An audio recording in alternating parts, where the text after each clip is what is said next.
Hi, my name is Keesha. Hi, my name is Shari, and we are your guides to an enlightened pathway. Come join us on a weekly quest to awaken your mind.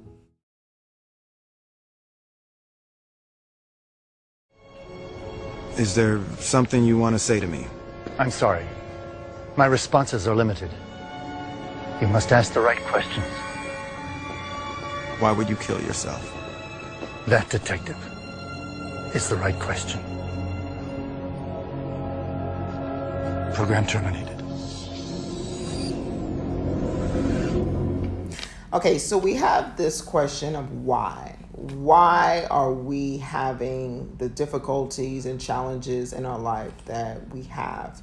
And so a lot of times when we ask the question why, we're not asking ourselves why and looking inward.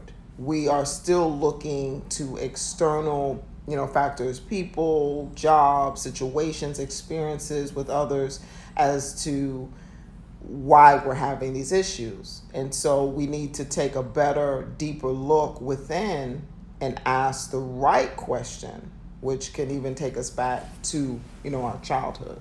Right. The question why, it usually comes about when we see or we recognize a pattern that we're still in this circle or in this cycle, and it's still ending up with the destruction or the chaos, or in the same position. I feel stuck. I'm not moving anywhere. Why is this always happening to me? Right. And until we stop saying, wow, it was, Joe Blow over here that did this, and it's that person that did this, and this happened, because, it just happened.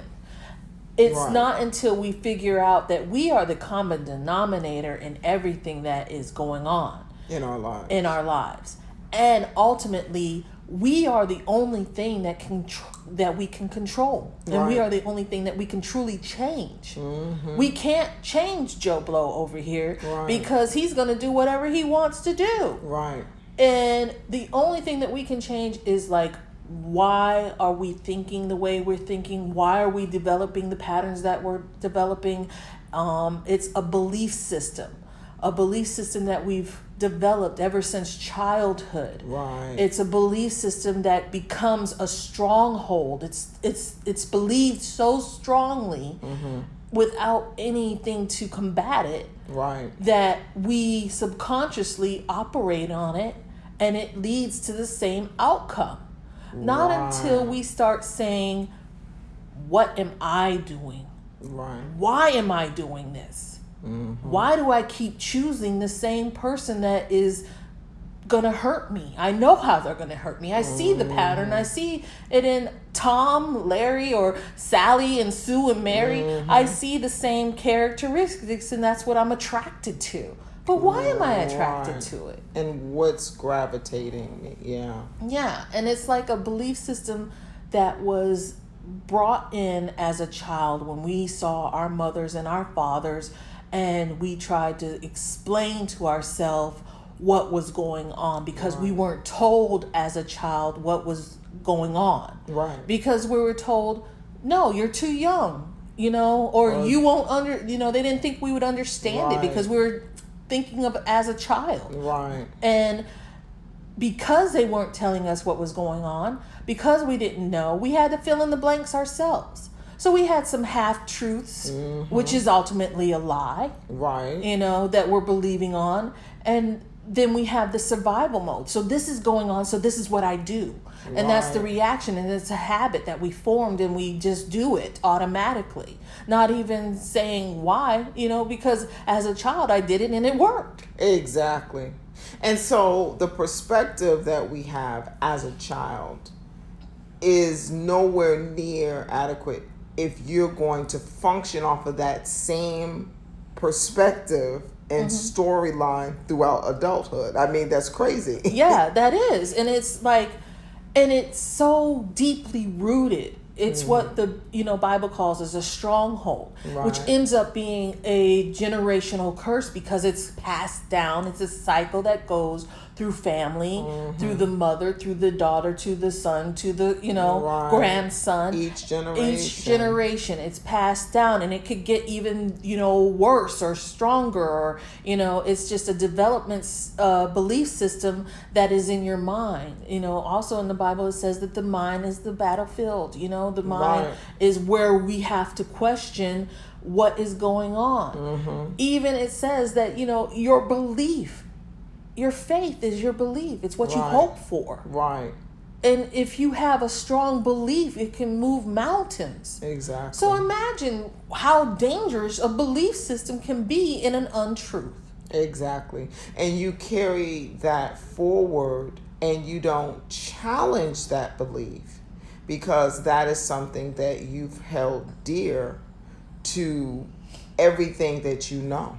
Exactly. Because from a child, your first interactions in any type of relationship, mother, father, siblings, friends, teachers, everything is rooted in that belief, in that stronghold, like you said. Because if you have a certain relationship with your mother, and that relationship is not altered or modified in a good way, where it's challenged and corrected somehow by the time you're maybe even a teenager, you're going into your young adult life with that, as this is law, so to speak.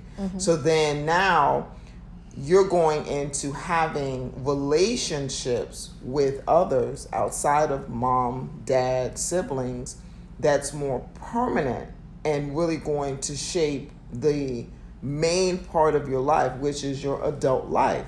And so if you're going forward in those relationships with that, which is considered a lot of times dysfunctional, because it's really not healthy a lot of times. And because this is just all you know, you just continue to operate in that. Right. So that is a huge difficulty a lot of times in modifying that by the time you're a 20-year-old or 21-year-old. Yeah, because my own personal story, as a child, when I was a baby, my mom and my dad divorced. Right. So I was brought up in a household that did not have a father. And it's so being that my grandmother, my grandfather, they lived separately. They weren't together. Okay. So these are two important relationship models in my life, that the man was not present. The man was not there. Right.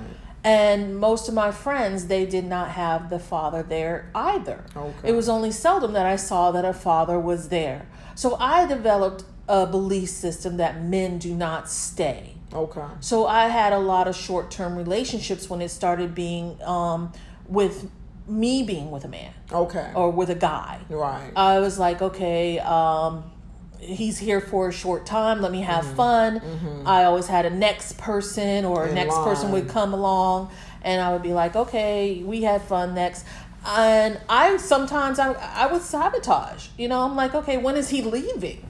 Right. It's Like you're looking for the temporary expiration date. Like, okay, is this going to be over? Exactly, because they're not staying. And I didn't realize this until later on in life, that I was sabotaging my relationships unconsciously. Right. It wasn't in the forefront. It's like, well, it's almost like you want to fulfill what you deem as just already that structure. It's something that is your basis, because once again, if you've seen something, even if, say for instance, your relationships were overextended in your opinion, because this was supposed to be temporary, now it seems like it's going beyond that time frame, you need to correct that in your mind to make it valid. Okay, he hasn't left yet. Well, that just must mean that, soon it's coming. Yes. So then you do something to accelerate that. yes. And then I'm like, aha, he left. Yeah. Okay, and then the next, You want to be correct in your exactly. mind. And then not until I question I'm the common denominator in all these relationships. Right. Why is it, I say I want to be married, I say I want to be in this relationship. Why isn't it that it's not fruitful? I'm the only thing that is the same. Right. I know that I had to play my part in the fact that this relationship did not go in the distance, we say, and it's not all on him. Right. So what did I do? What can I change? Right. And it's a steady thing, because that was rooted in my mind like for years. Right. So now that I've recognized it, that I believe this, that men don't stay, I have to constantly say, okay, men can stay. And men do stay. And men, yes, and men do Right. stay. So now I have to, like, on a constant basis say that, because it takes, in anything, like in math, it takes two positives to erase a negative. Correct. It has to be repetitive constantly in order to defeat what that belief system is. Right. To actually change that and negate what you believe. Because it's almost like, if you have a belief system, let's just say by the time you're 21, okay, your belief system becomes permanent by the age of probably 6, okay? You're 6 years old, you're operating in your full mental capacity of being able to understand and see the world for pretty much what it is, even from a 6-year-old view. From 6 to 21, that's a good 15 years of you having this belief system. So when you're 21, how do you uproot that, change that? Not to say you can't, but it's going to take some time. Right. And so if you can't even acknowledge that there is an issue with that belief system, you keep going forward, and then you get into maybe your 30s or maybe even your 40s, and then you're like, wait a minute. Like you said, I'm the common denominator. So then that just means you have even more time that you're trying to uproot. And it's not that it's impossible. It is challenging, but you first have to ask the right question, like you said. You got to ask the right question, and you got to look inward. You got to look within yourself for that answer, for those answers. Yeah, because you have to look back in your childhood and see, why did I develop, or what happened that I developed this issue? Maybe it's not the same issue as what I have. Maybe, you have a dysfunctional family that it has chaos, a lot of chaos. Right. And therefore you create chaos around you, and you feel normal when there is chaos or something going wrong. When there's peace, you're not at peace. Right. You feel that you are out of touch with an environment and a condition that you can fully operate, because we're trying to always take it back to childhood. That's at the end of the day, that's what we always revert back to. That is the groundwork. And one thing that I find interesting, because I know, like, even in my childhood, my sister is 6 years older. So we actually had 2 different childhoods. And it just simply was due to how the circumstances were between birth for her up to, I would say, my parents didn't start having issues until she was in high school. Whereas for me, because I'm 6 years younger, by the time I'm 8, I'm having problems. An 8-year-old, I'm a child. I'm still a child. She's a teen. She's a child too, but she's a teen. So now all of that baseline for her, she has a better ground foundation of what relationships are, what she viewed. But here it is, from 8 on, I'm seeing a lot of dysfunction. So I had to come to terms with, my sister doesn't have the same challenges as me, even though we come from the same household. She doesn't have the same strongholds. And that was something fascinating, because I'm like, wow, not to say that she doesn't have some issues, I'm sure, because she was affected being a 14, 15-year-old, you're still affected. by divorce or by whatever was going on in the household, but two different childhoods. Yeah, and it's so remarkable because as I'm a parent, and you're a parent, Right. children do not come with instruction manuals, and each child is different, and just like you said, the timing and everything like that, Right. it's not going to be a perfect circumstance. Right. There's going to be issues. There's going to be things that later on as adults they're going to have to deal with that we had to deal with.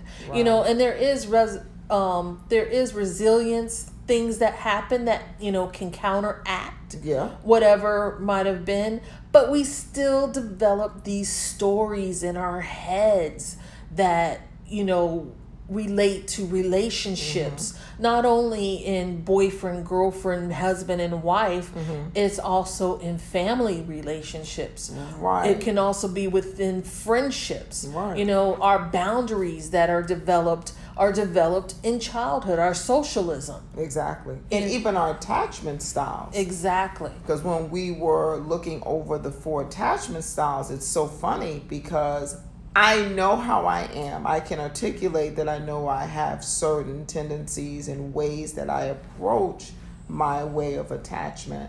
But to be able to go and find an actual explanation, you know what I mean? Something that's validated through studies, and this is what it is, because they have thousands of people like this.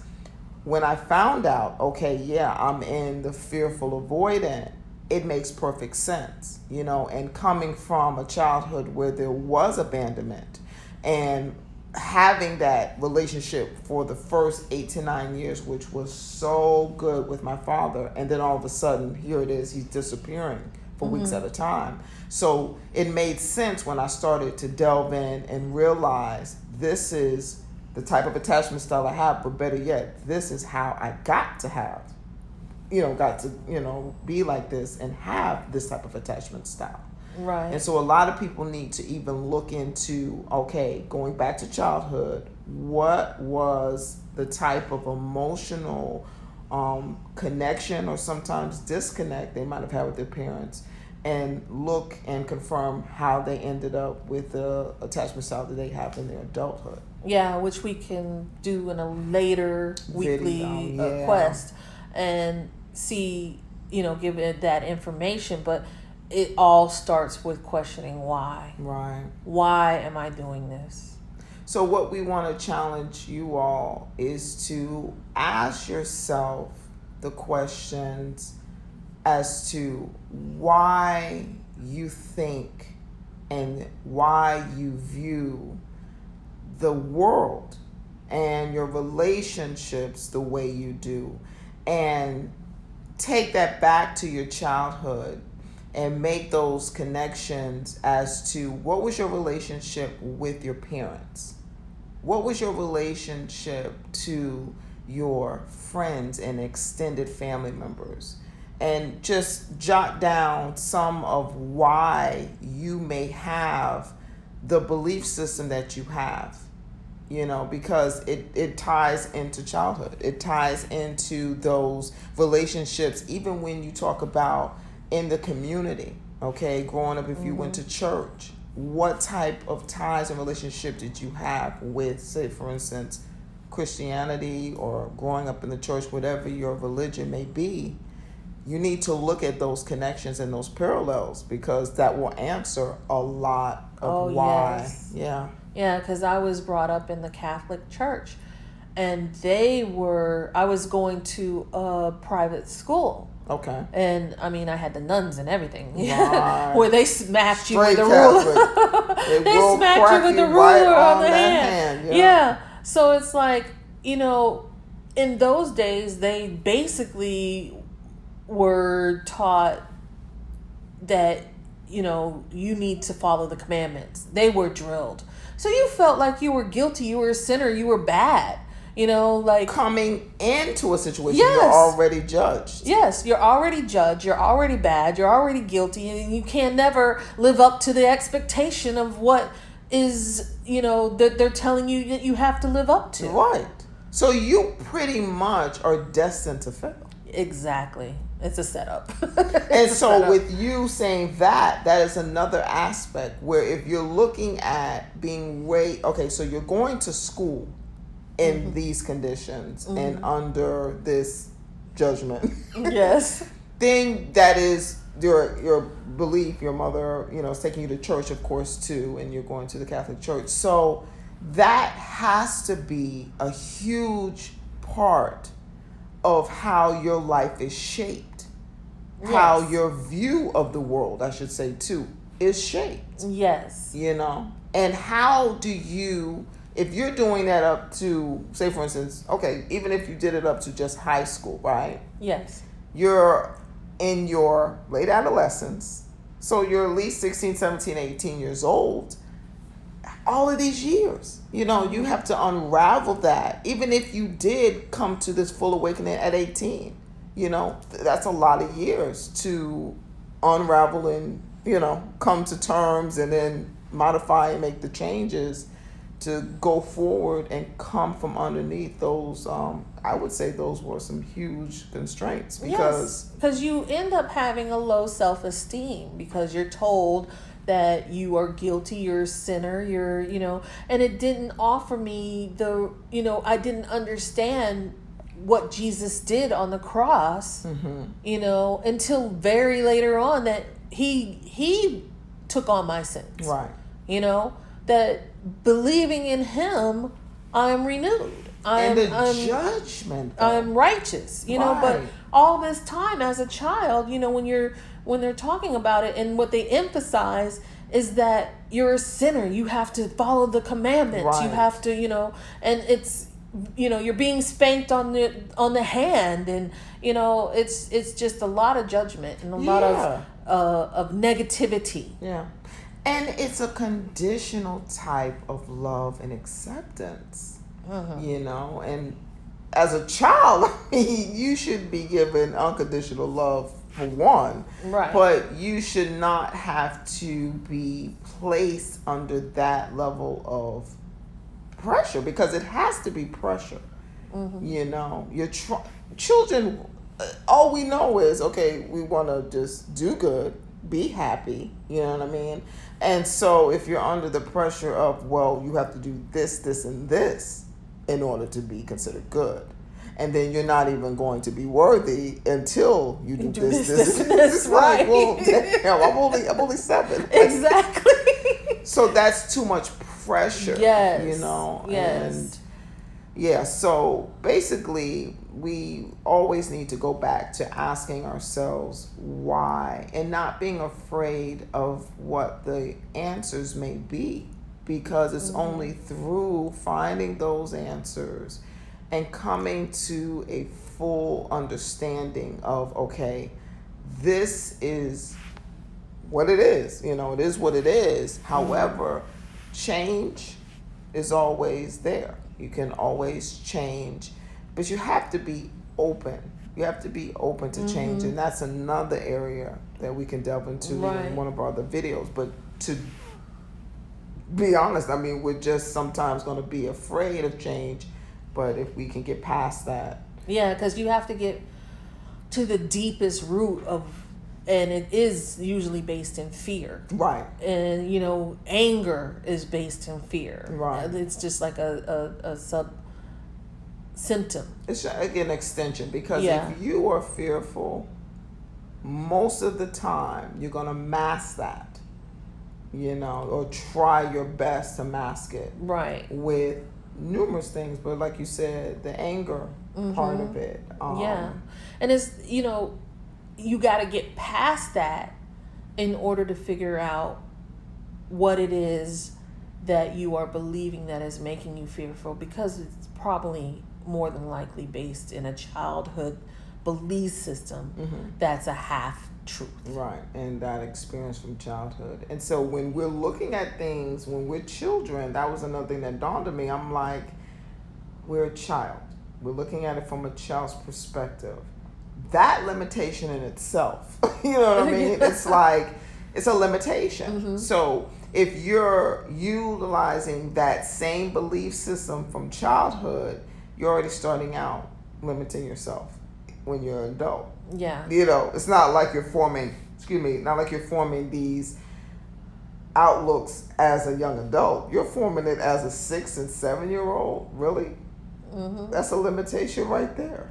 You know, would you ask a 7-year-old right now what their opinion is as to how you should live your life? Because that's what it equates to. It's like you get a first grade class and you ask them, okay, what job should I have? You know, what kind of guy should I date? Because that is what it's equivalent to. Yes. And so that's something that we have to always be mindful of. But I'm glad that we had this discussion. And I know that, you know, in future, well, we'll call them our video podcasts, I guess. But in future videos, we want to help you all, you know, with your journeys that are somewhat similar to, you know, our journeys. We all are on our own journey to an enlightened pathway. The thing is, we want to make sure that we can utilize all the resources, because there's so many resources that we did so much studies. We did natal charts, we did chakra learning, you know, with energies that we all would like to present. We did relationships and theories, and then also the attachment theory, you know, we have that. And it's just a lot of discernment that we used in order to get this information, and we were led down the pathway, and it has enlightened us, and we'd like to share that with you. So please subscribe to our channel. And we'll definitely have weekly videos, and leave comments and let us know how we're doing. Thank you so much, and until next time, have a wonderful day.